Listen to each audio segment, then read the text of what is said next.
শহীদ মাওলানা নিজামী একটি ইতিহাস, একটি আন্দোলন।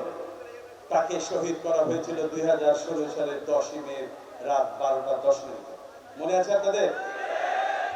আর এই 10ই মেতেই গতকাল আওয়ামী লীগকে নিষিদ্ধ করা হয়েছে। ওরা চেয়েছিল আমাদেরকে নিষিদ্ধ করতে, আল্লাহ তাআলা ওদেরকে বাংলাদেশ থেকে চিরতরে নিষিদ্ধ করে দিয়েছেন। ওরা আল্লামা সাঈদীকে আগস্ট মাসে হত্যা করেছিল, ওই আগস্ট মাসেই ওই আওয়ামী সরকারের পতন হয়েছিল। সম্মানিত ভাইরা, বাংলাদেশ থেকে ইসলামকে নিশ্চিহ্ন করা যাবে না, জামাত ইসলামীকে নিশ্চিহ্ন করা যাবে না, বরং জামাত শিবিরকে যারা নিষিদ্ধ করতে আসবে ওরাই চিরতরে হারিয়ে যাবে। আমার শহীদ পিতা আল্লামা সাঈদী যখন কারাগারে ছিলেন, একবার তার সঙ্গে দেখা করতে গিয়েছি। দেখলাম তার মনটা খুব উৎফুল্ল। আমি জিজ্ঞেস করলাম, আব্বা আজকে আপনি এত খুশি কেন? আব্বা আমাকে বললেন, আজকে রাতে আমি একটা স্বপ্ন দেখেছি। আমি খুব আগ্রহ নিয়ে জানতে চাইলাম, আব্বা আপনি কি স্বপ্ন দেখেছেন? আব্বা বললেন, আমি গত রাতে স্বপ্ন দেখলাম নিজামী ভাই উনি এক জায়গায় বসে কিছু ফল ফলাদি খাচ্ছেন। আমি তাকে জিজ্ঞেস করলাম, নিজামী ভাই আপনি কি খাচ্ছেন? আমাকে জবাবে নিজামী ভাই বললেন, সাঈদী ভাই এটা তো সেই জান্নাতের নাজ নিয়ামত যার ঘোষণা দিয়েছিলেন। আব্বা কথা বলে কেঁদে ফেললেন। আমি ব্যারিস্টার মোমেনকে আব্বার সঙ্গে সাক্ষাৎ শেষে এই ঘটনা শুনিয়েছিলাম। আমি বিশ্বাস করি শহীদ মাওলানা নিজামী, শহীদ আল্লামা সাঈদী আর সকল শহীদেরা জান্নাতে আল্লাহর কাছেই আছে ইনশাআল্লাহ। মাওলানা নিজামী ছিলেন ফ্যাসিবাদের বিরুদ্ধে বীর সেনানায়ক। বাংলাদেশে ফ্যাসিবাদের বিরুদ্ধে তিনি সকল আন্দোলনের নেতৃত্ব দিয়েছিলেন, যে কারণে ওই সন্ত্রাসী রাষ্ট্র ভারত বাংলাদেশের ইসলামী আন্দোলন এবং ইসলামী আন্দোলনকে নিশ্চিহ্ন করার জন্য ওই তথাকথিত ট্রাইব্যুনাল গঠন করেছিল।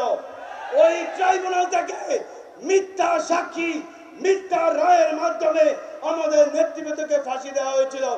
এই কিছুক্ষণ আগে এখানে একজন সাক্ষী বসা ছিলেন। ট্রাইব্যুনালে যখন সাক্ষী চলতো, আমি আমার পিতার জন্য সেই ট্রাইব্যুনালে থাকতাম। আমি শুনেছি যে একজন সাক্ষী বলেছে নিজামী সাহেবকে নাকি দেখেছে পাক সেনাদের সাথে। আমাদের আইনজীবীরা প্রশ্ন করেছে, তুমি কোথা থেকে দেখেছো?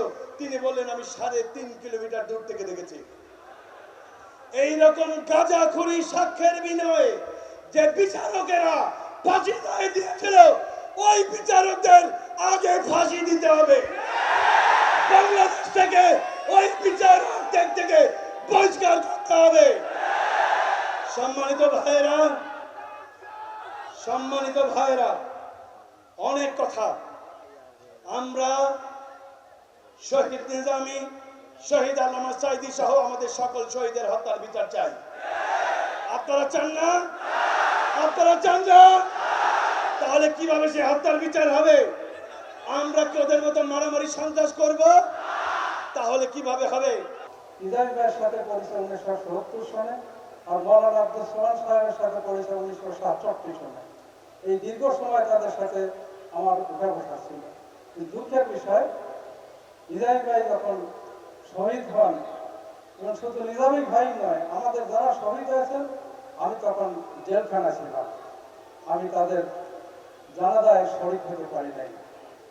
এবং এই সাথিয়াতে আমাদের অধ্যক্ষ মোহাম্মদ আলী ভাই, আকমল ভাই, তারাও মারা গিয়েছেন। আমি তখন জেলখানা ছিলাম। এমনকি আমার মা মারা গিয়েছে, তখনও আমি জেলখানায়।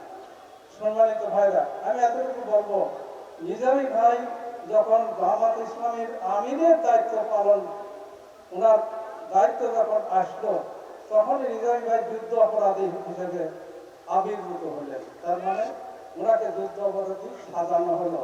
ওই ড্যামরার বদ্ধভূমি, করমদার কবরস্থান থেকে হাড়গোড় তুলে দেখানো হলো যে এইগুলো নিজামী সাহেবের কর্মকাণ্ডে, এগুলো নিজামী সাহেব করেছেন।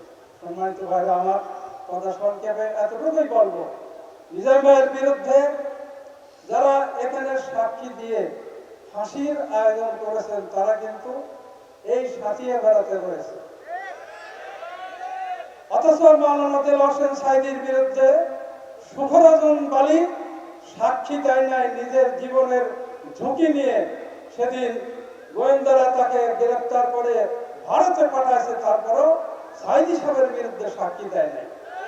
ভাইরা আমার, আমি আজকের এই দোয়া মাহফিল থেকে এতটুকুই বলবো, আমাদের কেন্দ্রীয় নেতা রয়েছেন, সবার কাছে আমাদের আবেদন থাকবে, নিজামী ভাইয়ের বিরুদ্ধে যারা সাক্ষী দিয়ে ফাঁসির আয়োজন করেছিল তারা এখনো আমাদের সামনে ঘুরে বেড়াচ্ছে, তাদের কোনো গ্রেপ্তার বিচার হচ্ছে না, তাদের গ্রেপ্তার হওয়া দরকার এবং গ্রেপ্তারের মাধ্যমে তাদের শাস্তি হওয়া দরকার। এই আহ্বান জানিয়ে